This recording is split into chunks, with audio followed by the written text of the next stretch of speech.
Police వర్గం విశిష్టత. కార్తీక మాసం ఆఖరి రోజున అనగా మార్గశిర శుక్ల పాడ్యమి ఘడియల్లో చేయు దీపారాధనను పోలీస్ వర్గ దీపారాధన అంటారు. ఇందుకు సంబంధించిన ఇతిహాస కథ ఇది.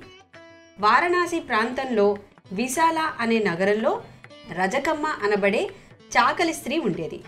ఆమెకు 7 కుమారులు. వారందరికీ వివాహాలు చేసింది. కార్తీక మాసం వచ్చిన నాటి నుండి అత్తాకోడళ్ళందరూ నదీ స్నానానికి వెళ్లేవారు. ఆఖరి కోడలైన పోలమ్మకు ఇంటి పనులు అప్పగించి ఇంటి వద్దనే వదిలి వెళ్లేవారు. దైవభక్తి, పెద్దల పట్ల గౌరవాభిమానాలు కలిగిన పోలమ్మ ఇంటి దగ్గరే స్నానం చేసి పెరటిలోని పత్తిని తెచ్చి ఒత్తిని చేసి ఆవునేతితో దీపారాధన చేసి భగవన్నామ పారాయణ చేస్తూ ఉండేది. పోలమ్మకు ఆయుర్దాయం తీరి మరణకాలం ఆసన్నమైంది. విష్ణుదూతలు విమానంలో వచ్చి పోలమ్మను విమానంలో ఎక్కించుకుని స్వర్గానికి పోసాగారు. నదీ స్నానం చేస్తున్న వారంతా విమానంలో విష్ణు సాయుధ్యం పొందిన పోలమ్మను చూసి పోలీస్ స్వర్గానికి వెళుతున్నదని గట్టిగా కేకలు వేశారు.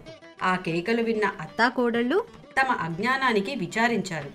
శరీరంతో విష్ణు సాయుధ్యం పొందటం పోలి చేసుకున్న సుకృతం అని ప్రశంసించారు.